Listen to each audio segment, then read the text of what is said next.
ಬಸವಾ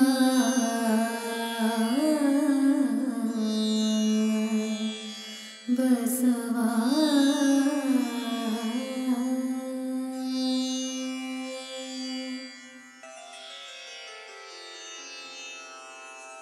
ಹರ ಬಸವಾಯ ನಮಃ ಪ್ರಭು ಬಸವಾಯ ನಮಃ ಗುರು ಬಸವಾಯ ನಮಃ ಲಿಂಗ ಬಸವಾಯ ನಮಃ ಜಂಗಮ ಬಸವಾಯ ನಮಃ ಭಸ್ಮ ಬಸವಾಯ ನಮಃ ರುದ್ರಾಕ್ಷಿ ಬಸವಾಯ ನಮಃ ಮಂತ್ರ ಬಸವಾಯ ನಮಃ ಪಾದೋದಕ ಬಸವಾಯ ನಮಃ ಪ್ರಸಾದ ಬಸವಾಯ ನಮಃ ಚಿನ್ನಿಧಿ ಬಸವಾಯ ನಮಃ ಚಿನ್ನಾದ ಬಸವಾಯ ನಮಃ ಚಿದ್ಬಿಂದು ಬಸವಾಯ ನಮಃ ಚಿತ್ಕಲ ಬಸವಾಯ ನಮಃ ಚಿದಂಗ ಬಸವಾಯ ನಮಃ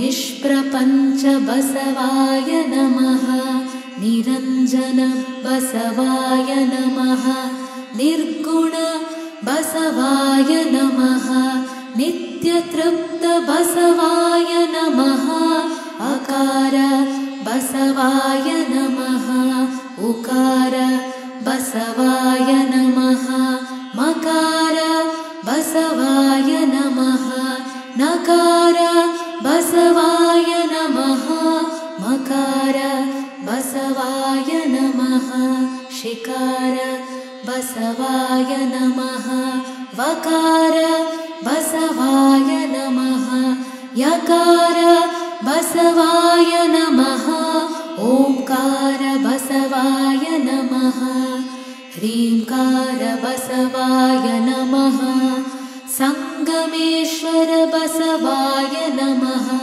ಪ್ರತ್ಯಕ್ಷ ಕಪಿಲ ಸಿದ್ಧ ಮಲ್ಲಿಕಾರ್ಜುನ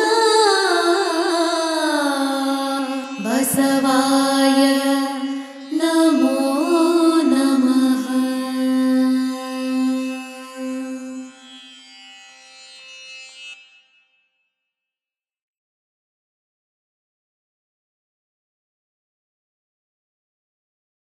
ಇವನಾರವ ಇವನಾರವ ಇವನಾರವನೆಂದೆನಿಸದಿರಯ್ಯ, ಇವ ನಮ್ಮವ ಇವ ನಮ್ಮವ ಇವ ನಮ್ಮವನೆಂದೆನಿಸಯ್ಯ, ಕೂಡಲ ಸಂಗಮ ದೇವ ನಿಮ್ಮ ಮಹಾಮನೆಯ ಮಗುವೆಂದೆನಿಸಯ್ಯ.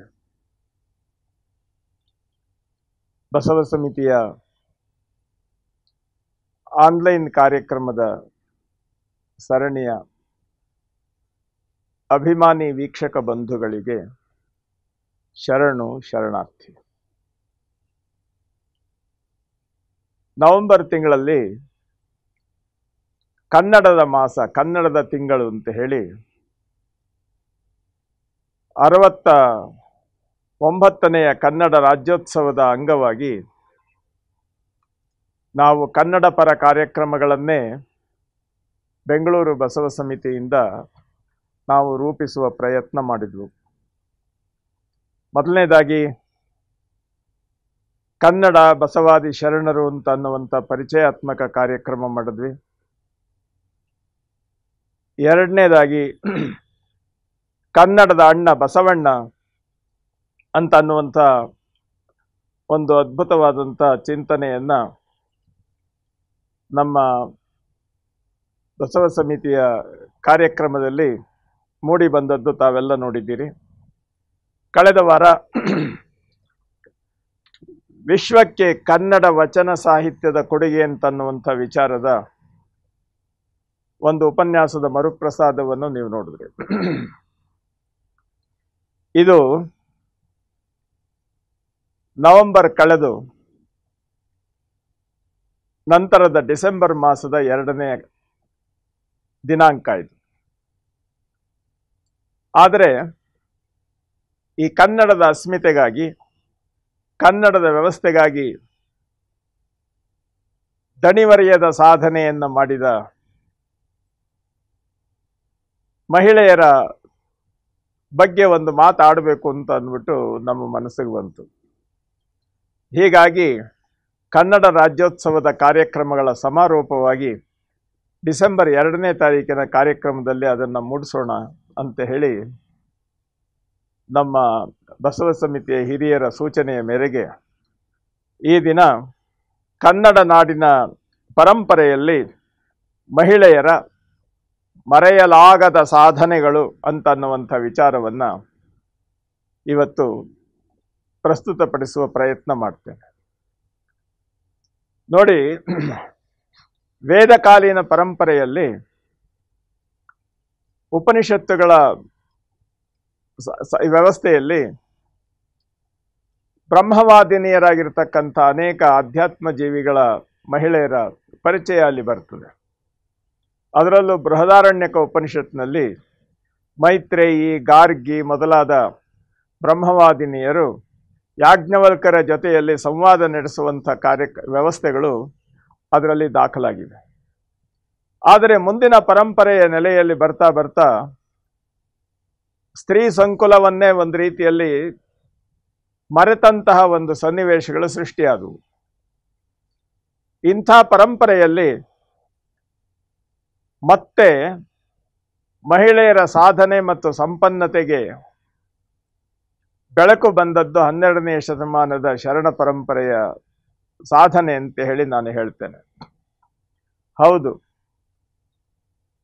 ಬಸವಣ್ಣನವರು ತಮ್ಮ ಮನೆಯನ್ನು ತೊರೆದು ಬರಲಿಕ್ಕೆ ಕಾರಣವಾದದ್ದು ಅಕ್ಕ ನಾಗಮ್ಮನಿಗೆ ಉಪನಯನ ಇಲ್ಲ ಅನ್ನುವ ಕಾರಣಕ್ಕಾಗಿ. ಈ ಒಂದು ನೆಲೆಯನ್ನು ತನ್ನ ಮನಸ್ಸಿನಲ್ಲಿ ಮೂಡಿಸಿಕೊಂಡಂಥ ಬಸವಣ್ಣ ನಮ್ಮ ಹಿರಿಯರು ಹೇಳಿದ ಹಾಗೆ ಮಲೆ ಮುಡಿ ಬಂದರೆ ಹೆಣ್ಣೆಂಬರು, ಗಡ್ಡ ಮೀಸೆ ಬಂದರೆ ಗಂಡೆಂಬರು, ನಡುವೆ ಸುಳಿವ ಆತ್ಮ ಹೆಣ್ಣು ಅಲ್ಲ ಗಂಡು ಅಲ್ಲ ರಾಮನಾಥ ಅಂತನ್ನುವಂಥ ದಾಸಿಬೈನವರ ವಚನ, ಇವೆಲ್ಲವೂ ಸಹ ಮಹಿಳೆಯರು ಸಹ ಸಾಧನೆಯಲ್ಲಿ ಯಾವತ್ತೂ ಉಪೇಕ್ಷಿತರಲ್ಲ ಅಂತನ್ನುವಂಥ ವಿಚಾರವನ್ನು ನಾವು ನೋಡ್ತಾ ಬಂದಿದ್ದೇವೆ. ಅದರ ಪರಿಣಾಮವಾಗಿಯೇ ಅನುಭವ ಮಂಟಪದ ಒಂದು ವಿಶೇಷವಾದಂಥ ಸಾಧಕರ ನೆಲೆಯಲ್ಲಿ ನಾವು ಅಕ್ಕ ಮಹಾದೇವಿ, ಅಕ್ಕನಾಗಮ್ಮ, ಅಷ್ಟೇ ಅಲ್ಲ ನೀಲಲೋಚನೆ, ಆಯ್ದಕ್ಕಿ ಲಕ್ಕಮ್ಮ, ದೋಸೆ ಪಿಟ್ಟವ್ವೆ, ಸೂಳೆ ಸಂಕವ್ವೆ, ಕಸಗುಡಿಸುವ ಸತ್ಯಕ್ಕ ಮೊದಲಾಗಿರ್ತಕ್ಕಂಥ ಅನೇಕ ಅನುಭಾವಿಕ ನೆಲೆಯನ್ನು ಸಂಪೂರ್ಣವಾಗಿ ಜಗತ್ತಿಗೆ ಬಿತ್ತರಿಸಿ ತಮ್ಮ ಮುಖಾಂತರ ಎಲ್ಲರಿಗೆ ಮಾರ್ಗದರ್ಶಿಗಳಾದಂಥ ತಾಯಂದಿರನ್ನು ನಾವು ನೋಡಲಿಕ್ಕೆ ಅವಕಾಶ ಆಗ್ತದೆ. ಈ ಪರಂಪರೆ ಕಲ್ಯಾಣದ ಕ್ರಾಂತಿಯ ನಂತರ ಅದು ಯಾವ ರೀತಿ ಕನ್ನಡ ನಾಡಿನಲ್ಲೇ ತನ್ನ ಅಸ್ಮಿತೆಯನ್ನು ಉಳಿಸ್ಕೊಂಡು ಬಂತು ಅಂತ ಅನ್ನುವಂಥದ್ದು ಇದೆಯಲ್ಲ, ಇದು ಕುತೂಹಲಕರ ಸಂಗತಿಯೇ. ಯಾಕೆಂತ ಹೇಳಿದ್ರೆ, ಕನ್ನಡದ ಅಕ್ಕ ಮಹಾದೇವಿ ಮೀರಾತಾಯಿಗೆ ಪ್ರೇರಣೆಯಾಗಿರಬೇಕು. ತಮಿಳುನಾಡಿನ ಆಂಡಾಳ್ ಶೂಡಿ ಕೊಡುತ್ತ ನಾಚಿಯಾರ್ ಅಂತ ಕರೀತಾರೆ ಅವ್ರನ್ನ. ಆಮೇಲೆ ಕಾಶ್ಮೀರದ ಲಲ್ಲೇಶ್ವರಿ, ಇದಿಷ್ಟೇ ಅಲ್ಲ, ಕಾಶ್ಮೀರದ ಬಂತಾದೇವಿ 12ನೇ ಶತಮಾನದಲ್ಲಿ ಇದ್ದವರು, ನಮ್ಮ ಮೋಳಿಗೆ ಮಾರಯ್ಯನವರ ಸಂಬಂಧಿಗಳವರೆಲ್ಲ. ಇವರೆಲ್ಲರೂ ಸಹ ಕಲ್ಯಾಣದ ಅಂಗಳದಲ್ಲಿ ಕನ್ನಡದ ಸಂಸ್ಕಾರ ಸಂಸ್ಕೃತಿಯನ್ನು ಮೈಗೂಡಿಸಿಕೊಂಡು ತಾವು ಬೆಳೆದ ಜಗತ್ತಿಗೆ ಬೆಳಕಾದವರು ಅಂತ ಅನ್ನುವಂಥ ಮಾತನ್ನು ನಾವು ಯಾವತ್ತೂ ಮರೀಲಿಕ್ಕಾಗೋದಿಲ್ಲ. ಈ ಪರಂಪರೆ ಕಲ್ಯಾಣದ ಕ್ರಾಂತಿಯ ನಂತರದ ಇತಿಹಾಸದಲ್ಲಿ ಎಲ್ಲೆಲ್ಲಿ ದಾಖಲೆಯಾಗಿದೆ ಅಂತ ಅನ್ನುವಂಥ ಕುತೂಹಲವನ್ನು ನಾವು ಇಟ್ಟುಕೊಂಡಾಗ ಕೆಲವು ವಿಚಾರಗಳು ನಮಗೆ ಮೂಡಿ ಬರ್ತವೆ. ನೋಡಿ, ನಮ್ಮ ಭಾರತೀಯ ಇತಿಹಾಸದಲ್ಲಿ ಕಾಕತೀಯ ಸಾಮ್ರಾಜ್ಯ ಬಹಳ ದೊಡ್ಡದು. ಅದು ಕನ್ನಡ ರಾಜಮನೆತನದ ಸಾಧನೆಗಳು. ಗೋದಾವರಿ ನದಿಯನ್ನು ದಾಟಿ ಇವತ್ತೇನು ನಾವು ಎಲ್ಲೋರ ಅಜಂತ ಇತ್ಯಾದಿಗಳನ್ನು ಹೇಳ್ತೇವೆ, ಇವೆಲ್ಲದರ ಸಾಧನೆ ಮತ್ತು ಅದರೆಲ್ಲದರ ಅಸ್ಮಿತೆಗೆ ಕಾರಣವಾದದ್ದು ಕಾಕತೀಯ ರಾಜವಂಶ. ಕಾಕತೀಯ ರಾಜವಂಶದಲ್ಲಿ ರಾಜ ಅವನು ತೀರಿ ಹೋದಾಗ, ತನ್ನ ಮಗ ಚಿಕ್ಕವನಾಗಿದ್ದಾಗ ಆ ರಾಜ್ಯವನ್ನು 25 ವರ್ಷಗಳ ಕಾಲ ಸಂರಕ್ಷಣೆ ಮಾಡಿ ಕಾಕತೀಯ ಸಾಮ್ರಾಜ್ಯವನ್ನು ಉಳಿಸಿ ತನ್ನ ಅಸ್ಮಿತೆಯಿಂದ ನಾಡನ್ನು ಆಳಿದವಳು ರಾಣಿ ರುದ್ರಮ್ಮ. ರಾಣಿ ರುದ್ರಮ್ಮನವರ ಸಾಧನೆ ಕಡಿಮೆನಲ್ಲ. ಆದರೆ ನಮ್ಮ ಹಿರಿಯರು, ನಮ್ಮ ವಿದ್ವಾಂಸರು ಆಕೆಯ ಹೆಸರಿನಲ್ಲಿ ಬರೆದಂಥ ಶಾಸನಗಳಲ್ಲಿ ಆಕೆ ರಾಜಸಿಂಹಾಸನವನ್ನು ಆಳುವಂಥ ಸನ್ನಿವೇಶದಲ್ಲಿ ಆಕೆಗೆ ಗಂಡಿನ ಹೆಸರನ್ನು ಕೊಟ್ಟಿದ್ರು. ಪ್ರತಾಪರುದ್ರದೇವ ಅಂತ ಹೇಳಿ ಶಾಸನಗಳಲ್ಲಿ ಮತ್ತು ದಾಖಲೆಗಳಲ್ಲಿ ಬರ್ತದೆ. ವಾಸ್ತವವಾಗಿ ಪ್ರತಾಪರುದ್ರದೇವ ಅನ್ನುವ ಹೆಸರಿನಲ್ಲಿ ರಾಜ್ಯವನ್ನು ನಿರ್ವಹಿಸಿದವಳು ರಾಣಿ ರುದ್ರಮ್ಮ. ಇದು ಒಂದು ಭಾರತದ ಇತಿಹಾಸದಲ್ಲಿ ಒಂದು ವಿಶೇಷವಾದಂಥ ಸಾಧನೆ. ಇವುಗಳ ಬಗ್ಗೆ ನಾವು ಹೆಚ್ಚು ಇನ್ನೂ ಸಂಪೂರ್ಣವಾಗಿರತಕ್ಕಂಥ ಅನ್ವೇಷಣೆಗಳನ್ನು ಮತ್ತು ವ್ಯವಸ್ಥೆಗಳನ್ನು ಮಾಡಬೇಕಾದದ್ದಿದೆ. ನಮ್ಮ ಸ್ತ್ರೀ ಸಂಕುಲ ಇದರ ಬಗ್ಗೆ ಹೆಚ್ಚಿನ ಆಸಕ್ತಿ ವಹಿಸಬೇಕು. ತನ್ನ ಅಸ್ಮಿತೆಯನ್ನು, ತನ್ನ ವ್ಯವಸ್ಥೆಯನ್ನು ಬೆಳೆಸ್ಕೊಳ್ಳಿಕ್ಕೆ ಇವರ ಇತಿಹಾಸದ ಅನ್ವೇಷಣೆ ಇದೆಯಲ್ಲ, ಇದು ಬಹಳ ಮುಖ್ಯ. ಖಂಡಿತವಾಗಿಯೂ ಇದಕ್ಕೆ ಇನ್ನೂ ವಿಶೇಷವಾಗಿರ್ತಕ್ಕಂಥ ದಾಖಲೆಗಳು ಸಿಗ್ತವೆ. ಇವನ್ನು ನಾವು ಗಮನಿಸಬೇಕು. ಅಲ್ಲಿಂದ ಮುಂದೆ ಬಂದರೆ ನಮ್ಮ ಕನ್ನಡ ನಾಡಿನ ಲೆಕ್ಕಕ್ಕೆ ಬಂದರೆ ನಾವು ವಿಜಯನಗರ ಸಾಮ್ರಾಜ್ಯ ಇವನ್ನೆಲ್ಲ ನೋಡ್ತೇವೆ. ಅವೆಲ್ಲ ಗೊತ್ತಿದೆ ನಿಮಗೆ. ಆದರೆ ವಿಜಯನಗರ ಸಾಮ್ರಾಜ್ಯದ ನಂತರ ಇಲ್ಲಿ ಆದಿಲ್ ಶಾಹಿ ಮನೆತನ ರಾಜ್ಯಭಾರ ಮಾಡುವಂಥ ಸನ್ನಿವೇಶದಲ್ಲಿ ಸಣ್ಣ ಪುಟ್ಟ ಪಾಳ್ಯಗಾರಿಕೆಯನ್ನು ತಮ್ಮ ನಾಡನ್ನು ರೂಪಿಸಿಕೊಂಡು ಆ ಬೆಳೆದಂಥ ಒಂದು ರಾಜ್ಯ, ಒಂದು ಸಂಸ್ಥಾನ ಬೆಳವಡಿ. ಆ ಬೆಳವಡಿಯ ಸಂಸ್ಥಾನದ ಸನ್ನಿವೇಶಕ್ಕೆ ಮೊದಲು, ಆ ಸನ್ನಿವೇಶದಲ್ಲಿಯೇ ನಮ್ಮ ಬಿಜಾಪುರದ ಸುಲ್ತಾನರ ಬಳಿ ಅಧಿಕಾರಿಯಾಗಿ ಸೇವೆ ಮಾಡ್ತಾ ಇದ್ದಂಥ ನಮ್ಮ ಶಿವಾಜಿ ಮಹಾರಾಜರ ತಂದೆ ಶಹಜಿಯವರು, ಅವರು ಈ ಶಿವಾಜಿ ಮಹಾರಾಜರ ತಂದೆ ಶಿವಾಜಿಯವರನ್ನು ಓದಿ ಬೆಳೆಸಲಿಕ್ಕೆ ಬೆಂಗಳೂರಿನಲ್ಲಿ ಅವಕಾಶ ಮಾಡಿಕೊಂಡ್ರು. ಕಾರಣ ಇಷ್ಟೇ, ವಿಜಯನಗರ ಸಾಮ್ರಾಜ್ಯದ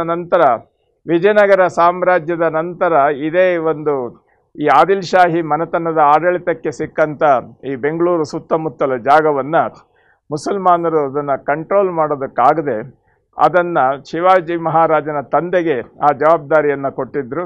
ಹೀಗಾಗಿ ಶಹಜಿ ಮಹಾರಾಜರು ಬೆಂಗಳೂರಿನಲ್ಲಿ ಶಿವಾಜಿಯ ಬಾಲ್ಯ ಮತ್ತು ಅಧ್ಯಯನಕ್ಕೆ ಅವಕಾಶ ಮಾಡಿಕೊಟ್ರು.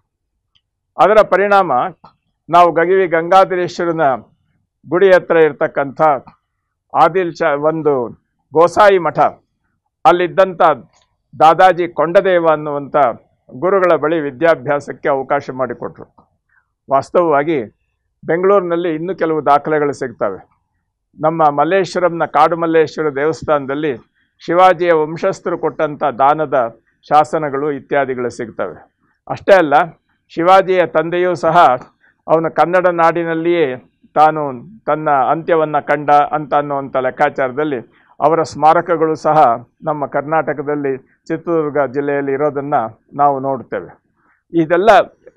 ಇದ್ಯಾತಕ್ಕೆ ಹೇಳಿದೆ ಅಂತ ಹೇಳಿದ್ರೆ, ಕನ್ನಡಿಗರ ಸ್ವಾಭಿಮಾನ ಮತ್ತು ಪರಂಪರೆಯನ್ನು ಮೈಗೂಡಿಸಿಕೊಂಡಂಥ ಶಿವಾಜಿ ತಾನು ಆದಿಲ್ ಶಾಹಿ ವ್ಯವಸ್ಥೆಯ ವಿರುದ್ಧವಾಗಿ ತನ್ನದೇ ಅಸ್ಮಿತೆಯನ್ನು ರೂಪಿಸ್ಕೊಳ್ಬೇಕು ಅಂತ ಹೇಳಿ ಸೈನ್ಯವನ್ನು ಕಟ್ಟಿ ಬೆಳೆಯುವಂಥ ಸನ್ನಿವೇಶದಲ್ಲಿ ಅವತ್ತಿನ ಸೈನಿಕರನ್ನೇ ಕಾಪಿ ಮಾಡ್ತಾ ಇದ್ದಂಥ ಶಿವಾಜಿಯ ಸೈನ್ಯ ತನ್ನ ಆಹಾರ ಮತ್ತು ವ್ಯವಸ್ಥೆಗೋಸ್ಕರ ಸಣ್ಣದಾಗಿದ್ದಂಥ ಬೆಳವಡಿ ಸಂಸ್ಥಾನದ ಮೇಲೆ ದಾಳಿ ಮಾಡಿ ಅಡ್ಡ ಬಂದಂಥ ದೊರೆಯನ್ನು ಕೊಂದು ಅಲ್ಲಿರ್ತಕ್ಕಂಥ ಹಸುಗಳು ಇತ್ಯಾದಿಗಳನ್ನು ದೋಚಿದಂಥ ಒಂದು ಪ್ರಸಂಗ ನಡೀತು. ಅದನ್ನು ವಿರೋಧಿಸಿ ಆ ಸಂಸ್ಥಾನದ ರಾಣಿಯಾಗಿದ್ದಂಥ ಮಲ್ಲಮ್ಮ ತಾಯಿ ಎಲ್ಲ ಹೆಣ್ಣುಮಕ್ಕಳನ್ನು ಕಟ್ಟಿಕೊಂಡು ಯುದ್ಧಕ್ಕೆ ಸನ್ನದ್ಧರಾಗಿ ಬಂದು ಶಿವಾಜಿಯ ಶಿಬಿರದ ಮುಂದೆ ನಿಂತರು. ಬಂದು ಅವರನ್ನು ಯುದ್ಧಕ್ಕಾಗಿ ಆಹ್ವಾನಿಸಿದಾಗ ಶಿವಾಜಿ ಗಾಬರಿ ಆಯಿತು. ಬಂದು ಎಲ್ಲ ತಾಯಂದಿರು ಬಂದು ಕತ್ತೆ ಹಿಡಿದು ನಿಂತಿದ್ದಾರಲ್ಲ, ಏನು ಸಮಾಚಾರ ಅಂತ ಹೇಳಿ ಬಂದು ಏನು ಅಂತ ವಿಚಾರಿಸಿದಾಗ, ಹೀಗೆ ನಮ್ಮ ರಾಜ್ಯವನ್ನು ದೋಚಿ ದರೋಡೆಕೋರರಂತೆ ನಿಮ್ಮ ಸೈನಿಕರು ಕೆಲಸ ಮಾಡಿದ್ದಾರೆ, ಇದಕ್ಕೆ ಪ್ರತೀಕಾರ. ಶಿವಾಜಿ ಒಂದು ಕೆಲಸ ಮಾಡಿದ್ರು. ತನ್ನ ಕೈಯಲ್ಲಿದ್ದ ಖಡ್ಗವನ್ನು ಆ ತಾಯಿಯ ಪಾದದ ಬಳಿ ಇಟ್ಟು, ಭೃತ್ಯಾಪರಾಧ ಸ್ವಾಮಿನೋ ದಂಡ, ಆದ್ದರಿಂದ ನನ್ನ ಸೈನಿಕರು ತಿಳಿದೇ ಮಾಡಿದಂಥ ತಪ್ಪಿಗೆ ನನಗೆ ಶಿಕ್ಷೆಯನ್ನು ಕೊಡಿ ಅಂತ ಹೇಳಿ ಕುಂತಾಗ ಆ ತಾಯಿ ತುಂಬ ಹೃದಯದಿಂದ ಆತನನ್ನು ನೀನು ನನ್ನ ಮಗ ಅಂತ ಹೇಳಿ ಸ್ವೀಕಾರ ಮಾಡಿ, ಈ ಸಂಸ್ಕಾರ ನಿನಗಿದೆ, ನೀನು ನಾಡನ್ನಾಳುವ ಎತ್ತರಕ್ಕೆ ಬೆಳೀಬೇಕು ಅಂತ ಆಶೀರ್ವಾದ ಮಾಡಿ ಕೆಳಗೆ ಆತ ಇಟ್ಟಂಥ ಕತ್ತಿಯನ್ನು ತೆಗೆದು ಆತನ ಕೈಯಲ್ಲಿ ಕೊಟ್ಟಂಥ ಪ್ರಸಂಗ ನಡೀತು. ಈ ಪ್ರಸಂಗವನ್ನೇ ನಾವು ಚಿತ್ರರೂಪದಲ್ಲಿ ನೋಡ್ತೇವೆ.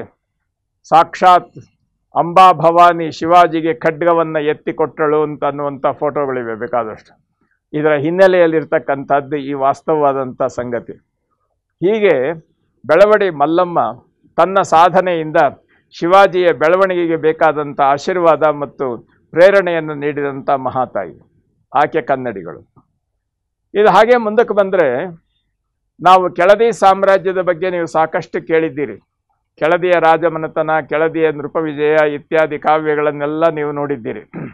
ಆ ಕೆಳದಿ ರಾಣಿ ಚೆನ್ನಮ್ಮನ ಸನ್ನಿವೇಶದಲ್ಲಿ ಒಂದು ಪ್ರಸಂಗ ನಡೀತು. ಶಿವಾಜಿ ಅಷ್ಟೊತ್ತಿಗೆ ತೀರಿ ಹೋಗಿದ್ರು.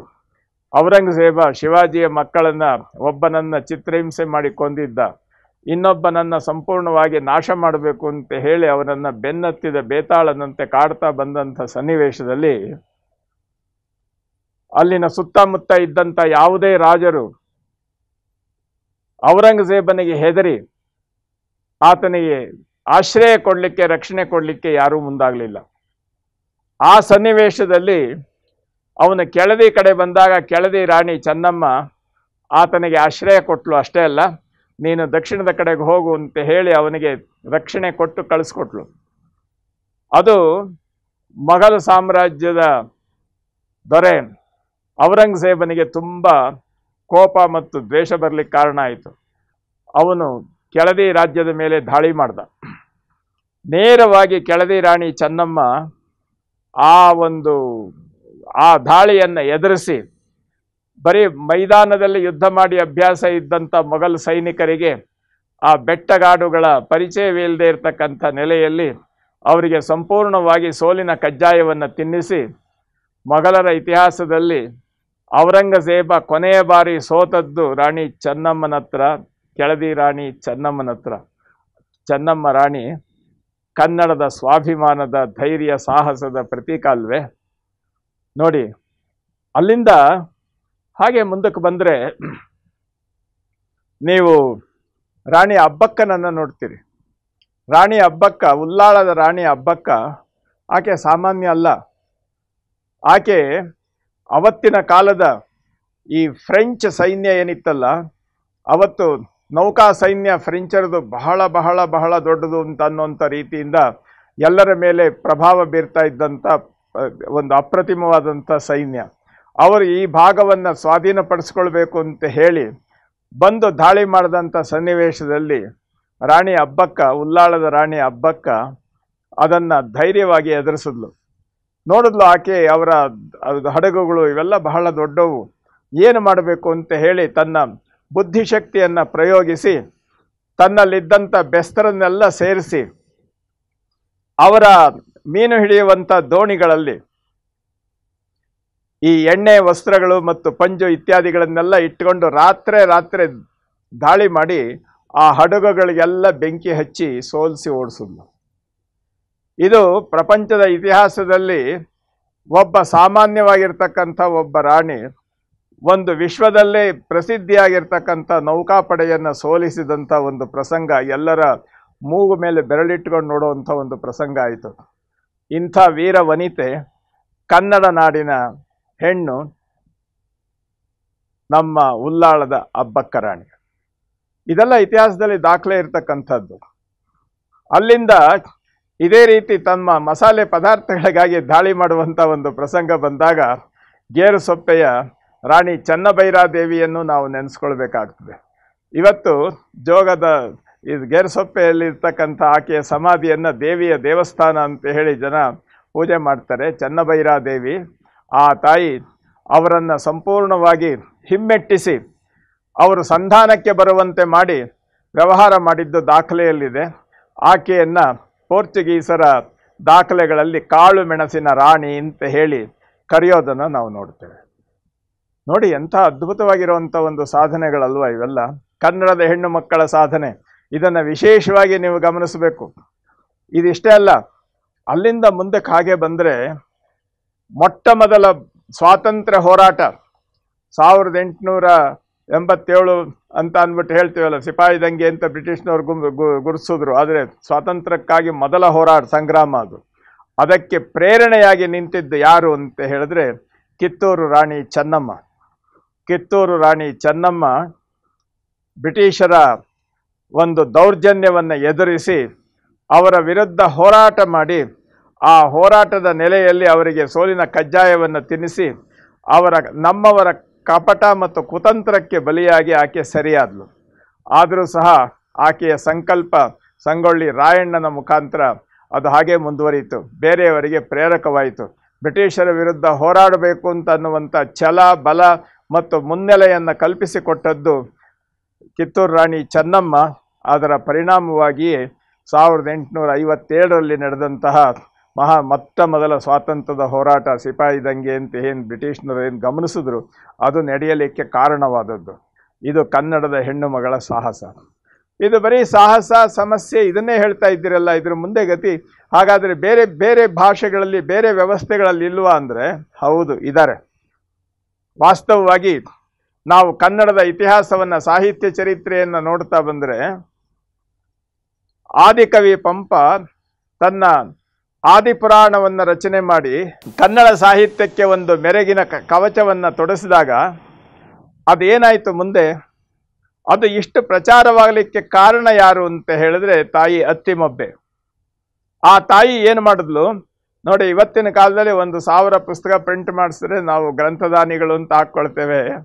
ಆ ತಾಯಿ ಅವತ್ತಿನ ಕಾಲದಲ್ಲಿ ದೊಡ್ಡದಾಗಿರ್ತಕ್ಕಂಥ, ಬೃಹತ್ತಾಗಿರ್ತಕ್ಕಂಥ ಆದಿಪುರಾಣ ಗ್ರಂಥವನ್ನು, ಓಲೆಗರಿ ಗ್ರಂಥಗಳನ್ನು 1000 ಪ್ರತಿಗಳನ್ನಾಗಿ ಬರೆಸಿ ಅದನ್ನು ಎಲ್ಲ ವಿದ್ವಾಂಸರಿಗೆ ನಾಡಿನಾದ್ಯಂತ ಎಲ್ಲರಿಗೆ ಹಂಚಿದಂತಹ ಕೀರ್ತಿ ಆ ತಾಯಿದು. ಇದರ ಪರಿಣಾಮವಾಗಿ ಆ ತಾಯಿಯನ್ನು ದಾನ ಚಿಂತಾಮಣಿ ಅಂತ ಕರೆದರು. ಅವತ್ತಿನ ಕಾಲದ ಎಲ್ಲ ಪಾಳ್ಯಗಾರರು, ರಾಜರು ಎಲ್ಲರೂ ಸಹ ಆ ತಾಯಿಗೆ ಕೈ ಮುಗಿದು ಗೌರವವನ್ನು ಸಲ್ಲಿಸ್ತಾ ಇದ್ರು. ಇಂಥ ಒಂದು ಅದ್ಭುತವಾಗಿರತಕ್ಕಂಥ ಸಾಹಿತ್ಯ ಕ್ರಾಂತಿಯನ್ನು ಮಾಡಿದಂತಹ ನಮ್ಮ ದಾನ ಚಿಂತಾಮಣಿ ಅತ್ತಿಮಬ್ಬೆ ನಮ್ಮ ಗಮನದಲ್ಲಿರಬೇಕಲ್ವ. ಅದೇ ರೀತಿಯಲ್ಲಿ ಕನ್ನಡದ ಇತಿಹಾಸದಲ್ಲಿ ಕವಿಗಳಿಗೆ ಸರಿಸಮಾನವಾಗಿ ನಿಂತವರು ಕಂತಿ ಒಬ್ಬ ತಾಯಿ. ಅದರ ಜೊತೆಗೆ ಮೈಸೂರಿನ ಇತಿಹಾಸಕ್ಕೆ ಬಂದರೆ, ಮೈಸೂರಿನಲ್ಲಿ ರಾಜಮನೆತನದ ಮಹಾರಾಣಿಯ ಆಪ್ತ ಸಖಿಯಾಗಿದ್ದಂಥ, ಆಪ್ತ ಸೇವಕಿಯಾಗಿದ್ದಂಥ ಹೊನ್ನಮ್ಮ ತಾಯಿ, ರಾಜನ ಆಸ್ಥಾನದಲ್ಲಿ ಬೇಕಾದಷ್ಟು ಜನ ಕವಿಗಳು ತಮ್ಮ ಕಾವ್ಯ ಕೃತಿಗಳಿಂದ ಕೀರ್ತಿವಂತರಾದಂಥ ಸನ್ನಿವೇಶದಲ್ಲಿ ನನಗೂ ಒಂದು ಅವಕಾಶ ಕೊಡಿ ಅಂತ ಹೇಳಿ ರಾಜರ ಮೇಲೆ ವಿನಂತಿಯನ್ನು ಸಲ್ಲಿಸಿ ರಾಜರ ಬಳಿ ಅವಕಾಶವನ್ನು ಪಡೆದಳು. ಆಕೆ ಒಂದು ಕೃತಿಯನ್ನು, ಒಂದು ಕಿರುಕೃತಿಯನ್ನು ಅರಮನೆಯ ಆಸ್ಥಾನದಲ್ಲಿ ಮಂಡಿಸಿದ್ಲು. ಅದರ ಹೆಸರು ಹದಿಬದೆಯ ಧರ್ಮ ಅಂತ. ಅಂದರೆ ಹೆಣ್ಣು ಮಕ್ಕಳು ಯಾವ ರೀತಿ ಇರಬೇಕು, ಏನು, ಅವರ ಪರಿಚಯವನ್ನು ಮಾಡಿಕೊಡುವಂಥದ್ದು. ನೋಡಿ, ಆ ತಾಯಿ ಹದಿಬದೆಯ ಧರ್ಮ ಅದನ್ನು ನಮ್ಮ ಅದರ ಮೊದಲನೇ ಸಾಲು ನಾನು ಹೇಳ್ತೇನೆ. ಹೆಣ್ಣಲ್ಲವೇ ನಮ್ಮನ್ನೆಲ್ಲ ಪೊರೆದ ತಾಯಿ, ಹೆಣ್ಣಲ್ಲವೇ ಪಡೆದವಳು. ನೋಡಿ ಹೇಗಿದೆ, ಹೆಣ್ಣಲ್ಲವೇ ನಮ್ಮನ್ನೆಲ್ಲ ಹಡೆದ ತಾಯಿ, ಹೆಣ್ಣಲ್ಲವೇ ಪೊರೆದವಳು. ಹೆಣ್ಣು ಹೆಣ್ಣು ಎಂದು ಏತಕ್ಕೆ ಬೀಳುಗಳೆವಿರಿ, ಕಣ್ಣು ಕಾಣದ ಗಾವಿಲರು ಅಂತ ನೇರವಾಗಿ ಈ ಪುರುಷ ಪ್ರಜ್ಞೆಯ ಮೇಲೆ ದಾಳಿ ಮಾಡಿದಂತಹ ಒಬ್ಬ ಅದ್ಭುತವಾಗಿರ್ತಕ್ಕಂಥ ಕವಯಿತ್ರಿ. ನಾವು ಹೇಳ್ತೇವೆ ಇವತ್ತು ವಿಮೆನ್ ಲಿಬರೇಷನ್ ಹಾಗೆ ಹೀಗೆ ಅಂತ ಹೇಳಿ ಇವತ್ತು ಭಾಷಣಗಳು ಇಡೀ ಪ್ರಪಂಚದಾದ್ಯಂತ ಅದಕ್ಕೋಸ್ಕರ ಮಹಿಳಾಮಣಿಗಳ ಅನೇಕ ಉದ್ಗಾರಗಳನ್ನು, ಭಾಷಣಗಳನ್ನು, ಆವೇಶಗಳನ್ನು ಎಲ್ಲ ನೋಡ್ತೇವೆ. ಇದಕ್ಕೆಲ್ಲ ಬೀಜ ಹಾಕಿ ಮೊಟ್ಟ ಮೊದಲು ಅಂಕುರಾರ್ಪಣ ಮಾಡಿದ್ದು ನಮ್ಮ ಸಂಚಿ ಹೊನ್ನಮ್ಮ ಅಲ್ವೇ? ಅಲ್ಲಿಯವರೆಗೆ ಯಾರೂ ಸಹ ಕಣ್ಣು ಕಾಣದ ಗಾವಿಲರು, ನಮ್ಮನ್ನು ಉದಾಸೀನ ಮಾಡ್ತಾ ಇದ್ದೀರಿ ಅಂತ ನೇರವಾಗಿ ಅವ್ರ ಮೇಲೆ ಹೇಳಿದಂಥ ಒಂದು ಪ್ರಸಂಗ ಬೇರೆ ಇನ್ನೆಲ್ಲ ಸಿಗ್ತದ? ಇದನ್ನು ನಾವು ಗಮನಿಸಬೇಕು. ಕನ್ನಡದ ಹೆಣ್ಣು ಮಕ್ಕಳು 12ನೇ ಶತಮಾನದ ಕಲ್ಯಾಣದ ಪರಂಪರೆಯನ್ನು ಯಾವ ಯಾವ ಹಂತದಲ್ಲಿ ರೂಪಿಸ್ಕೊಂಡು ಬಂದರು ಅಂತ ಅನ್ನೋದನ್ನು ನೀವು ನೋಡಿ. ಇದಿಷ್ಟೇ ಅಲ್ಲ, ಹೈದರಾಲಿಯ ಸೈನ್ಯ ಚಿತ್ರದುರ್ಗದ ಮೇಲೆ ದಾಳಿ ಮಾಡಿದಾಗ ಅವರಿಗೆ ಕೋಟೆಯನ್ನು ಭೇದಿಸಲಾರದಂಥ ಒಂದು ಪ್ರಸಂಗ ಬಂದಾಗ ಏನಾದರೂ ಮಾಡಿ ಒಳನುಸುಳಬೇಕು ಅಂತ ಹೇಳಿ ಒಂದು ಕಳ್ಳಗಿಂಡಿಯ ಪ್ರಸಂಗವನ್ನು ಹುಡುಕಿ ಅದರ ಮುಖಾಂತರವಾಗಿ ನುಗ್ಗುವ ಪ್ರಯತ್ನ ಮಾಡಿದಾಗ ಯಾವ ಸೈನ್ಯವೂ ಇರಲಿಲ್ಲ ಆ ಭಾಗದಲ್ಲಿ. ಆ ಭಾಗವನ್ನು ಕಾಯ್ತಾ ಇದ್ದಂಥ ಪತಿ ಊಟಕ್ಕಾಗಿ ಮನೆಗೆ ಬಂದಿದ್ದ. ನೀರಿಗೆ ಅಂತ ಬಂದಂಥ ಆ ತಾಯಿ ವನಕ್ಕೆ ಓಬವ್ವ ಅಲ್ಲಿ ಸದ್ದಾಗೋದನ್ನು ನೋಡಿ ಹತ್ತಿರ ನೋಡಿದ್ಲು. ಯಾರೋ ನುಸುಳೋ ಯೋಚನೆ ಮಾಡ್ತಾವ್ರೆ ಅನ್ನೋದು ಗೊತ್ತಾಯಿತು. ಆಕೆಗೆ ಇನ್ಯಾವ ಆಯುಧಗಳಿರಲಿಲ್ಲ. ಈ ಭತ್ತ ಕೊಟ್ಟುವಂಥ ಒನಕೆ ತಂದು ನಿಂತಲು. ಬಂದು ನುಗ್ಗಿ ಬಂದವರನ್ನು ಒನಕೆಯಲ್ಲಿ ಹೊಡೆದು ಅವರ ಹೆಣ ಎಳೆದಾಕಿ ಇದೇ ರೀತಿಯಲ್ಲಿ ನೂರಾರು ಜನಗಳ ನುಸುಳುಕೋರರನ್ನು ಎದುರಿಸಿ ಬೇರೆ ಸೈನ್ಯದವರು ತನ್ನ ಪತಿ ಬರುವವರೆಗೆ ರಾಜ್ಯವನ್ನು ರಕ್ಷಣೆ ಮಾಡಿದ ಕಾರಣಕ್ಕಾಗಿ ಒನಕೆ ಓಬವ್ವ ಇವತ್ತು ನಾಡಿನಲ್ಲಿ, ನಮ್ಮ ವೀರ ವನಿತೆಯರ ನಾಡಿನಲ್ಲಿ ಮೊಟ್ಟ ಮೊದಲ ಹೆಸರನ್ನು ಹೊಂದಿದವಳಾಗಿರ್ತಾಳೆ. ಇದನ್ನೆಲ್ಲ ನಾವು ಯೋಚನೆ ಮಾಡಬೇಕು. ಇಷ್ಟೆಲ್ಲ ನೋಡಿ, ಶೌರ್ಯ, ವಿದ್ಯೆ, ಪರಾಕ್ರಮ, ಸಂಸ್ಕಾರ ಇವೆಲ್ಲವನ್ನು ಜೋಡಿಸಿಕೊಂಡು ಇವೆಲ್ಲದರ ನೆಲೆಯಲ್ಲಿ ಸಂಪೂರ್ಣವಾದಂಥ ರೀತಿಯಲ್ಲಿ ತನ್ನ ಅಸ್ಮಿತೆಯನ್ನು ಉಳಿಸ್ಕೊಂಡು ಬರೋದು ಅಂತಂದರೆ ಇದು ಸಾಮಾನ್ಯವಾದದ್ದಲ್ಲ. ಈ ವ್ಯವಸ್ಥೆಯನ್ನು ಈ ಜಗತ್ತಿನಲ್ಲಿ ತುಂಬುವಂತಹ ಹೆಣ್ಣು ಮಕ್ಕಳ ಮನಸ್ಸಿನಲ್ಲಿ ಆ ಧೈರ್ಯ ಮತ್ತು ಸ್ಥೈರ್ಯ, ಸಂಸ್ಕಾರ ಮತ್ತು ಸ್ವಾಭಿಮಾನದ ಪ್ರತೀಕವನ್ನು ತುಂಬಿದವರು ನಮ್ಮ ಕಲ್ಯಾಣದ ಶರಣರು. ಕಲ್ಯಾಣದ ಶರಣರ ಪರಂಪರೆಯನ್ನು ನಾವು ಗಮನಿಸ್ತಾ ಬರ್ತೀವಿ ಬಂಧುಗಳೇ. ನೋಡಿ, ಒಂದು ಮಾತು ಹೇಳ್ತೇನೆ. ನಾನು ಕನ್ನಡದ ಹೆಣ್ಣು ಮಕ್ಕಳ ಇಷ್ಟು ವಿಚಾರವನ್ನು ಸ್ಥೂಲವಾಗಿ ಹೇಳಿದೆ. ಇನ್ನೂ ಹುಡುಕಿದ್ರೆ ಇನ್ನೂ ಬಹಳ ಸಿಗ್ತವೆ.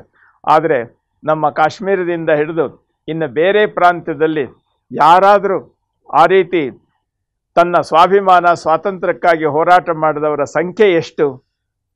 ನೀವು ನೋಡಿ, ಇತ್ತೀಚಿನ ನೆಲೆಯಲ್ಲಿ ಬಂದರೆ ಅಹಲ್ಯಾಬಾಯಿ ಹೋಳ್ಕರ್ ಅವರು ಮರಾಠ ಭಾಗದಿಂದ ಬಂದು ಕಾಶಿಯಲ್ಲಿ ಮತ್ತೆ ವಿಶ್ವನಾಥನ ಮಂದಿರವನ್ನು ನಿರ್ಮಾಣ ಮಾಡಿದ್ರು ಅನ್ನುವಂಥ ಒಂದು ವ್ಯವಸ್ಥೆ ಅಲ್ಲಿ ಬರ್ತದೆ.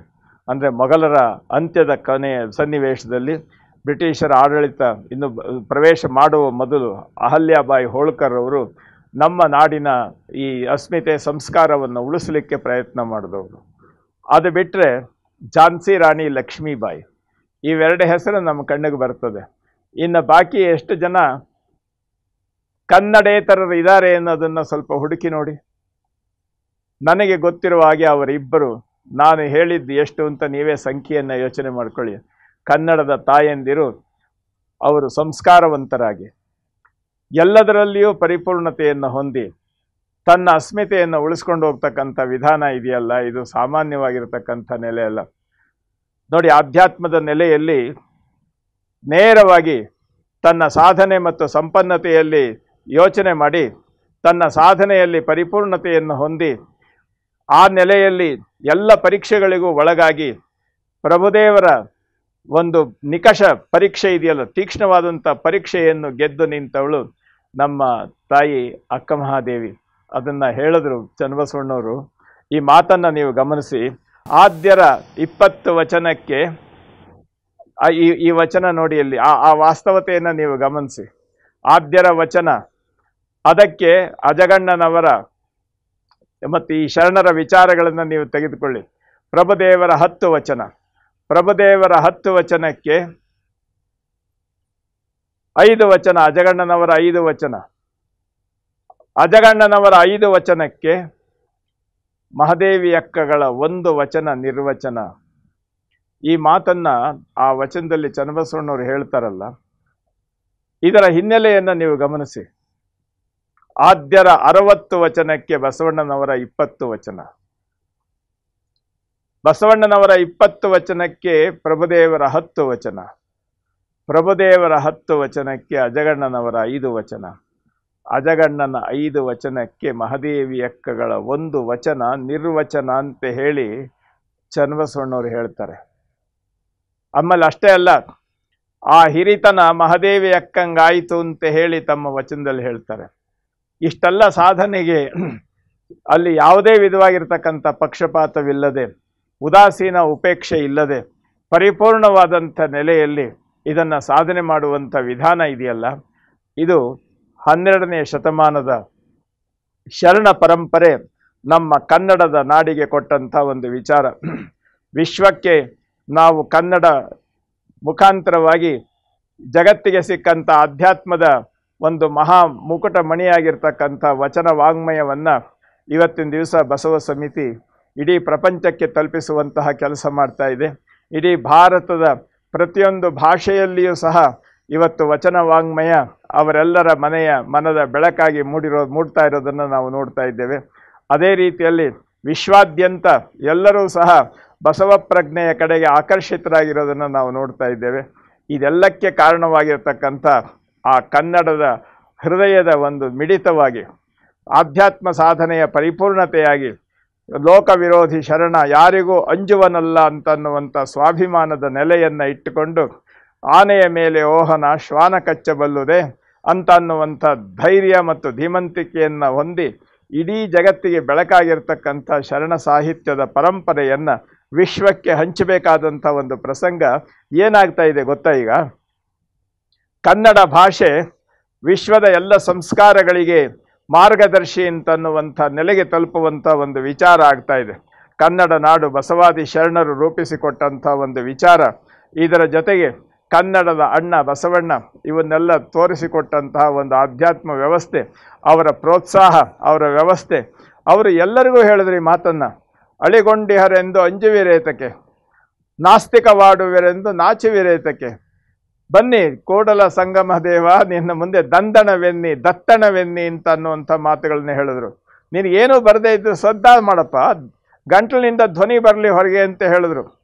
ನೋಡಿ, ಈ ಲೆಕ್ಕದಲ್ಲಿ ನಮ್ಮ ಹಳ್ಳಿಯ ಜನಗಳನ್ನು ಸಂಪೂರ್ಣವಾದ ರೀತಿಯಲ್ಲಿ ಆಧ್ಯಾತ್ಮದ ನೆಲೆಯಲ್ಲಿ ಚಿಂತನೆ ಮಾಡಲಿಕ್ಕೆ, ಸ್ವಾಭಿಮಾನದಲ್ಲಿ ಧೈರ್ಯ ಮತ್ತು ವ್ಯವಸ್ಥೆಯನ್ನು ತುಂಬಲಿಕ್ಕೋಸ್ಕರ ನಮ್ಮ ಸಿರಿಗೆರೆಯ ನಮ್ಮ ಶಿವಕುಮಾರ ಮಹಾಸ್ವಾಮಿಗಳವರು ದಂದಣ ದತ್ತಣ ಗೋಷ್ಠಿ ಅಂತ ಹೇಳಿ ಹಳ್ಳಿಗಳಲ್ಲಿ ಶುರು ಮಾಡಿದರು. ಈ ದಂದಣ ದತ್ತಣ ಗೋಷ್ಠಿಯಿಂದ ಏನಾದರೂ ಒಂದು ಲೆಕ್ಕ ಇಟ್ಟುಕೊಂಡು, ಒಂದು ವಚನ ಇಟ್ಕೊಂಡು ತನಗೆ ಬಂದ ರೀತಿಯಿಂದ ಆಲೋಚನೆ ಮಾಡಿ 4 ಜನ ಕುಂತು ಚಿಂತನೆ ಮಾಡಿ. ಯಾಕೆ ಅಂದರೆ ಇದು ಬರೀ ತಿಳ್ಕೊಳ್ಳುವಂಥ ವಿಚಾರ ಅಲ್ಲ, ಆಚರಣೆಯ ಮಹಾ ಬೆಳಕಿದು. ನಾವು ಬೆಳೀಬೇಕಾದ್ರೆ ಅವುಗಳನ್ನು ಆಚರಿಸಬೇಕು. ಇದು ಕೇವಲ ಮಾತಿನ ಗೊಂಚಲಲ್ಲ, ಇದು ನಡೆ ಮುಖ್ಯವಾಗಿರಬೇಕು, ನಡೆನುಡಿಗಳು ಒಂದಾಗಿರಬೇಕು. ಭಾಳ ಸರಳವಾದ ರೀತಿಯಲ್ಲಿ ಅಪ್ಪ ಬಸವಣ್ಣ ಈ ವ್ಯವಸ್ಥೆಯನ್ನು ಮಾಡಿಕೊಟ್ಟದ್ದನ್ನು ನಮ್ಮ ತಾಯಿಂದಿರು ಎಷ್ಟು ಚೆನ್ನಾಗಿ ಅದನ್ನು ಉಪಯೋಗಿಸ್ಕೊಂಡ್ರು ನೋಡಿ. ಆಯ್ದಕ್ಕಿ ಮಾರಯ್ಯನವರು ಮಾಮೂಲಿಗಿಂತಲೂ ಒಂದು ಸ್ವಲ್ಪ ಅಕ್ಕಿ ಜಾಸ್ತಿ ತಂದಾಗ ಈಸಕ್ಕಿ ಆಸೆ ಎಮಗೇಕೆ ಅಂತ ಕೇಳಿದಂತಹ ಒಂದು ಧೈರ್ಯ ಮತ್ತು ಸಂಪನ್ನತೆ ಇದೆಯಲ್ಲ, ನಿಷ್ಠೆ ಇದೆಯಲ್ಲ, ಇದನ್ನು ನಾವು ಗಮನಿಸ್ಬೇಕಲ್ವಾ? ನೋಡಿ ಎಷ್ಟು ವಿಶೇಷ. ಆಸೆ ಎಂಬುದು ಅರಸರಿಗಲ್ಲದೆ ಭಕ್ತರಿಗೆ ಉಂಟೆ, ರೋಷವೆಂಬುದು ಅಜಾತರಿಗಲ್ಲದೆ ಯಮದೂತರಿಗುಂಟೆ. ಈಸಕ್ಕಿ ಆಸೆ ಯಮಗೇಕೆ ಈಶ್ವರನೊಪ್ಪ. ನೋಡಿ ಈ ಮಾತನ್ನು ನೀವು ಗಮನಿಸಿ. ಈಸಕ್ಕಿ ಆಸೆ ಯಮಗೇಕೆ ಈಶ್ವರನೊಪ್ಪ. ಯಾಕೆ ಅಂತ ಹೇಳಿದ್ರೆ ಬಸವಣ್ಣನವರು ಹೇಳಿದ ಹಾಗೆ ಕೂಡಲ ಸಂಗಮ ದೇವ ಕಾಣಿಯ ಸೋಲ ಅರ್ಧ ಗಾಣಿಯ ಗೆಲ್ಲ. ಅವನು ಒಂದು ಕಾಸು ಸೋಲೋದಿಲ್ಲ, ಅರ್ಧ ಕಾಸು ಜಾಸ್ತಿ ಬಯಸೋದಿಲ್ಲ. ಇಷ್ಟು ಖಚಿತವಾಗಿರ್ತಕ್ಕಂಥ ಕಾಯಕ ಪ್ರಜ್ಞೆ. ಈ ಕಾಯಕ ಪ್ರಜ್ಞೆಯ ನೆಲೆಯನ್ನು ಇಟ್ಟುಕೊಂಡು ಎಷ್ಟು ಅದ್ಭುತವಾದಂಥ ರೀತಿಯಲ್ಲಿ ಜನಸಾಮಾನ್ಯರ ಹೃನ್ಮಂದಿರದಲ್ಲಿ ಸ್ವಾಭಿಮಾನದ ಬೆಳಕನ್ನು ಹಚ್ಚಿ ಎಲ್ಲ ಕಡೆಯಲ್ಲಿ ಈ ಕನ್ನಡದ ದೇವಳಿಗೆಯನ್ನು ಬೆಳಗಿದಂತಹ ಒಂದು ಅದ್ಭುತ ಕಾರ್ತಿಕ ಅಲ್ವಾ ಕಲ್ಯಾಣದ ಕ್ರಾಂತಿ. ಆ ವ್ಯವಸ್ಥೆಯನ್ನು ನಾವು ಜೋಡಿಸ್ಕೊಂಡು ಹೋಗಬೇಕು, ನಮ್ಮ ನಾಡಿನಲ್ಲಿ ಅದನ್ನು ಬೆಳೆಸ್ತಾ ಹೋಗಬೇಕು. ಈ ಲೆಕ್ಕದಲ್ಲಿ ಕೇವಲ ಪುಸ್ತಕಗಳ ಓದು ಮತ್ತು ಭಾಷಣಗಳಿಂದ ಇವಾಗೋದಿಲ್ಲ. ನಾವು ವಚನಗಳು ಅಂತ ಅನ್ನೋದು ಇದೆಯಲ್ಲ, ಅದು ನಮ್ಮ ನಡೆಯನ್ನು ಕೈ ಹಿಡಿದು ನಡೆಸುವಂತಹ ನಮ್ಮ ಒಂದು ವಿಶೇಷವಾಗಿರ್ತಕ್ಕಂಥ ಆಧಾರ ನಮಗೆ. ನಾವು ಬೌದ್ಧಿಕವಾಗಿ ವಚನಗಳ ಬಗ್ಗೆ ಮಾತನಾಡ್ತೇವೆ, ಆದರೆ ಅದರ ಆಚರಣೆ ಇದೆಯಲ್ಲ ಅದು ಬಹಳ ಮುಖ್ಯ. ನಾವು 100 ಓದಿ 100 ಕೇಳಿದರೇನು? ನಾವು ಓದ್ತೇವೆ ಕೇಳ್ತೇವೆ, ಇದು ನಮಗೆ ಹೇಳಿದ್ದು ಬಸವಣ್ಣ. 100 ಓದಿ 100 ಕೇಳಿದರೇನು? ಆಸೆ ಹರಿಯದು, ರೋಷ ಬಿಡದು. ನಾವು ಹೇಳ್ತೇವೆ ಇವತ್ತಿನ ದಿವಸ ವಿಶ್ವಶಾಂತಿಗೋಸ್ಕರ 108 ಭಾಷಣ ಮಾಡ್ತೇವೆ, ಆದರೆ ಆ ಶಾಂತಿಯ ಒಂದು ಎಳೆಯನ್ನು ನಾವು ನಮ್ಮ ಆಚರಣೆಯಲ್ಲಿ ತರೋದಿಲ್ಲ. ಇಂಥ ಪ್ರಸಂಗ ಬಂದರೆ ಏನು ಪ್ರಯೋಜನ? ಅದೇ ಲೆಕ್ಕದಲ್ಲಿ ಆಸೆ ಹರಿಯದು, ರೋಷ ಬಿಡದು, ಮಾತಿನಂತೆ ಮನವಿಲ್ಲದವರನ್ನು ಬಸವಣ್ಣನವರು ಬಹಳ, ಅವರ ಮಾತಿನಲ್ಲಿ ಬಹಳ ಕಠಿಣವಾದ ಬೈಗುಳ ಅಂತ ಹೇಳಿದರೆ ಜಾತಿ ಡೊಂಬರು ಅಂತ. ಅದಕ್ಕಿಂತ ಹೆಚ್ಚು ಬೈಗಳ ಇನ್ಯಾವುದನ್ನು ಬೈದಿಲ್ಲ ಬಸವಣ್ಣವರು. ಇದನ್ನು ನೀವು ಗಮನಿಸಿ. ಈ ಲೆಕ್ಕದಲ್ಲಿ ನಾವು ಗಮನಿಸಬೇಕು. ಅದೇ ಬಸವಣ್ಣನವರ ವಚನದಲ್ಲಿ ಇನ್ನೊಂದು ತೀಕ್ಷ್ಣವಾಗಿ ನಮ್ಮ ಪಂಡಿತರು ಮಾತನಾಡುವಂಥ ವಿಚಾರ ಇದೆ. ಏನು ಅಂತ ಹೇಳಿದ್ರೆ, ಕಳ್ಳನ ಮನೆಗೊಬ್ಬ ಬಲುಗಳ್ಳ ಬಂದರೆ ಕೂಡಲ ಸಂಗಮ ದೇವನಲ್ಲದೆ ಬೇರೆ ಮತ್ತುಂಟೆ. ತೆಗೆದು ಕೊಡ ಎಲೆ, ಆ ಮುಂದಿನ ಮಾತಿದೆಯಲ್ಲ, ಇದು ನಾವು ಮಾಡಿದಂಥ ತಪ್ಪಿನ ಪರಿಣಾಮ. ತೆಗೆದುಕೊಡ ಎಲೆ ಚೆಂಡೋಲೆ ಕಿತ್ತಿ ಅಂತ ಬಸವಣ್ಣವ್ರು ಹೇಳಿದ್ರು. ನಿನ್ನ ಚೆಂಡೋಲೆಯನ್ನ ಬಿಚ್ತಾ ಕೂತ್ಕೊಳ್ಬೇಡ, ಕಿತ್ತು ಕೊಟ್ಬಿಡು, ಕಿವಿ ಹರಿದು ಕೊಟ್ಬಿಡು. ಎಮ್ಮಯ್ಯನ ಕೈನೊಂದೀತು ಅಂತ. ಇದನ್ನ ಈ ಪುರುಷ ಪುಣ್ಯಮೂರ್ತಿಗಳು ಏನು ಮಾಡಿದ್ರು ಅಂತ ಹೇಳಿದ್ರೆ, ತಮ್ಮ ಬದುಕಿನಲ್ಲಿ ತಮ್ಮ ಸಂಸ್ಕಾರದಲ್ಲಿಯೇ ಬೆಳೆಸಿಕೊಂಡು ಬಂದಂಥ ರೀತಿಯಲ್ಲಿ ತೆಗೆದುಕೊಡ ಎಲೆ ಬೆಂಡೋಲೆ ಕಿತ್ತಿ ಅನ್ನೋದನ್ನ ಚಂಡಾಲಗಿತ್ತಿ ಅಂತ ಹೇಳ್ಬಿಟ್ರು. ಬಸವಣ್ಣನವರು ತಮ್ಮ ಧರ್ಮಪತ್ನಿಯನ್ನ ಚಂಡಾಲಗಿತ್ತಿ ಅಂತ ಬೈದರು. ಇದು ಸ್ತ್ರೀ ವಿರೋಧ. ಈ ಮಾತುಗಳಿಗೆ ಏನೂ ಅರ್ಥ ಇಲ್ಲ. ವಾಸ್ತವವಾಗಿ ಹೇಳ್ತೇನೆ, ಬಸವಣ್ಣನವರ ಮಾತು ನೋಡಿ, ನುಡಿದಂತೆ ನಡೆವೆ, ನಡೆಯಲ್ಲಿ ನುಡಿಯ ಪೂರೈಸುವೆ. ಈ ವಚನಗಳನ್ನು ಇಟ್ಟುಕೊಂಡು ಪ್ರತಿಯೊಂದು ವಚನವನ್ನು ನೋಡಿದಾಗ ನಾವು ಬೆರೆಸಿದಂತಹ ಈ ಸಂಪೂರ್ಣವಾಗಿರ್ತಕ್ಕಂಥ ಅಪಭ್ರಂಶಗಳು ಮತ್ತು ತಪ್ಪು ಕಲ್ಪನೆಗಳು ಹೊರಹೋಗ್ಲಿಕ್ಕೆ ಅವಕಾಶ ಆಗ್ತದೆ. ಅವನು ಓಲೆ ಬಿಚ್ಚಲಿಕ್ಕೆ ಬಂದಿದ್ದ, ತೆಗೆದುಕೊಡು ಅಂತ ಬಿಚ್ಚಿಕೊಡು, ಬಿಚ್ತಾ ಕೂತ್ಕೊಳ್ಬೇಡ, ಅಷ್ಟರೊಳಗೆ ಅವನ ಮನಸ್ಸು ಬದಲಾವಣೆ ಆಗ್ಬೋದು. ಕಿವಿ ಹರಿದು ಕೊಡು ಅಂತ, ಕಿತ್ತುಕೊಡು ಅಂತ ಹೇಳಿದ್ರು. ತೆಗೆದುಕೊಡ ಎಲೆ ಚೆಂಡೋಲೆ ಕಿತ್ತು ಅಂತ ಹೇಳಿದ್ರು ಅವರು. ಚೆಂಡೋಲೆ ಕಿತ್ತು ಕೊಡು ಅಂತ ಹೇಳಿದ್ರು. ಅದನ್ನ ಚಂಡಾಲಗಿತ್ತಿ ಅಂತ ನಾವು ಮಾಡಿದ್ದೀವಲ್ಲ, ನಮ್ಮ ಸಂಸ್ಕಾರದ ಹೆಗ್ಗಳಿಕೆ ಏನು ನೋಡಿ ಯೋಚನೆ ಮಾಡಿ.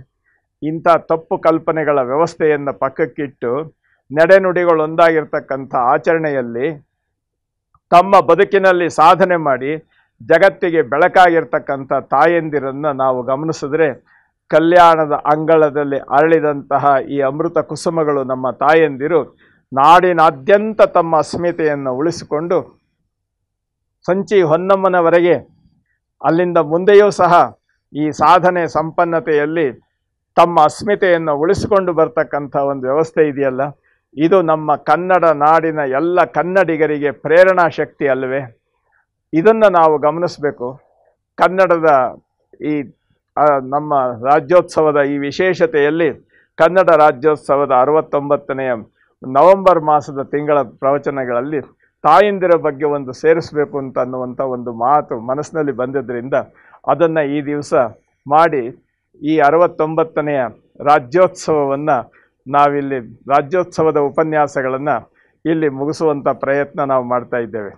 ಆ ನೆಲೆಯಲ್ಲಿ ಹಿಂದಿನ ಎಲ್ಲವನ್ನೂ ನಾವು ಗಮನಿಸಿಕೊಂಡು ಮುಂದಿನ ರಾಜ್ಯೋತ್ಸವದ ಸನ್ನಿವೇಶದಲ್ಲಿ ಒಬ್ಬೊಬ್ಬ ತಾಯಿಯ ಸಾಧನೆ ಮತ್ತು ಸಂಪನ್ನತೆ ಇನ್ನೂ ಹೆಚ್ಚುಗಾರಿಕೆಯನ್ನು ಹುಡುಕಿ ಅದನ್ನು ಇಡೀ ಪ್ರಪಂಚಕ್ಕೆ ನಾವು ಬೆಳಕು ಮಾಡಿಕೊಡ್ತಕ್ಕಂಥ ವ್ಯವಸ್ಥೆಯನ್ನು ಸಹ ನಾವು ಮಾಡಬೇಕು.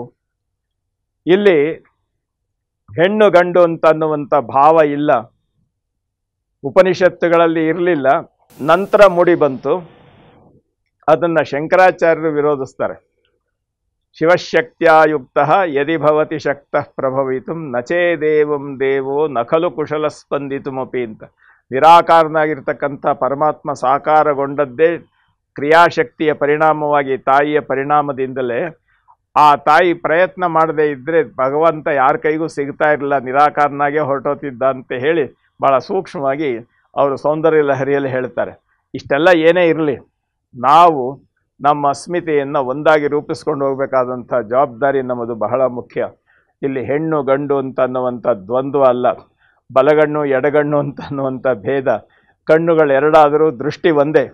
ಆ ನೆಲೆಯಲ್ಲಿ ನಾವು ನಮ್ಮ ತಾಯಂದಿರ ಅಸ್ಮಿತೆಯ ನೆಲೆಯನ್ನು ನಮ್ಮ ಶರಣರು ಬಿತ್ತಿ ಕೊಟ್ರಲ್ಲ, ಇದು ಕನ್ನಡ ನಾಡಿನ ಈ ಒಂದು ವಿಶೇಷವಾದಂಥ ಬೆಳಕು ನಾಡಿನಾದ್ಯಂತ ಪ್ರಸರಿಸಿದ್ದನ್ನು ನಾವು ನೋಡಿದ್ವಲ್ಲ, ಅದೇ ರೀತಿ ಇದು ಭಾರತಾದ್ಯಂತ ಅಷ್ಟೇ ಅಲ್ಲ, ವಿಶ್ವಾದ್ಯಂತ ಇದು ಬೆಳೆಯಲಿಕ್ಕೆ ಬೇಕಾದಂಥ ಒಂದು ಸ್ವಾಭಿಮಾನದ ಅಸ್ಮಿತೆಯನ್ನು ಮತ್ತು ಪರಸ್ಪರ ಸಾಮರಸ್ಯದ ಬದುಕನ್ನು ರೂಪಿಸಲಿಕ್ಕೆ ಇದು ಕಾರಣವಾಗಲಿ. ನಮ್ಮ ವಚನ ಮಾರ್ಗದರ್ಶನ ಇದು ಎಲ್ಲರಿಗೆ ಸಿಗಲಿ. ಅದಷ್ಟೇ ಅಲ್ಲ, ಎಲ್ಲ ತಾಯಂದಿರು ಸಹ ನಮ್ಮ ಶರಣೆಯರ ಮಾರ್ಗದಲ್ಲಿ ನಡೆದು ಪರಿಪೂರ್ಣತೆಯನ್ನು ಹೊಂದಲಿ ಅಂತ ಅನ್ನುವಂಥ ಮಾತನ್ನು ನಾನು ಇಲ್ಲಿ ಹೇಳ್ತಾ, ಈ ಕನ್ನಡ ರಾಜ್ಯೋತ್ಸವದ ಈ ವರ್ಷದ 69ನೇ ಕಾರ್ಯಕ್ರಮದ ಮುಕ್ತಾಯ ಭಾಷಣ ಇದು ಅಂತ ಅನ್ನುವಂಥ ರೀತಿಯಲ್ಲಿ ನನ್ನ ಕೆಲವು ತಿಳುವಳಿಕೆಯನ್ನು ತಮ್ಮ ಮುಂದೆ ಇಟ್ಟಿದ್ದೇನೆ. ತಮ್ಮೆಲ್ಲರಿಗೂ ಶರಣಾರ್ಥಿ.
ಚನ್ನಮಲ್ಲಿಕಾರ್ಜುನ ಚನ್ನಮಲ್ಲಿಕಾರ್ಜುನ ಚನ್ನಮಲ್ಲಿಕಾರ್ಜುನ ಚನ್ನಮಲ್ಲಿಕಾರ್ಜುನ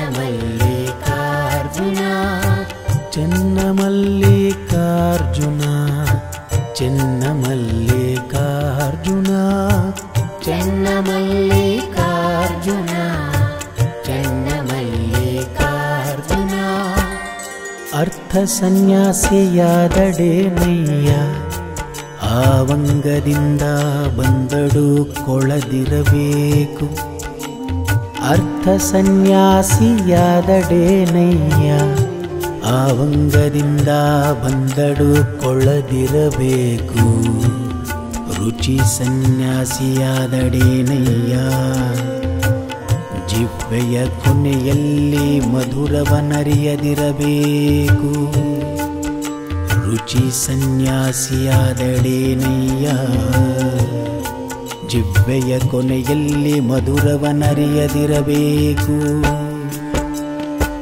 ಸ್ತ್ರೀ ಸನ್ಯಾಸಿಯಾದಡೇನಯ್ಯ ಜಾಗ್ರತ್ ಸ್ವಪ್ನ ಸುಷುಪ್ತಿಯಲ್ಲಿ ತಟ್ಟಿಲ್ಲದಿರಬೇಕು ಸ್ತ್ರೀ ಸನ್ಯಾಸಿಯಾದಡೇನಯ್ಯ ಜಾಗ್ರತ್ ಸ್ವಪ್ನ ಸುಷುಪ್ತಿಯಲ್ಲಿ ತಟ್ಟಿಲ್ಲದಿರಬೇಕು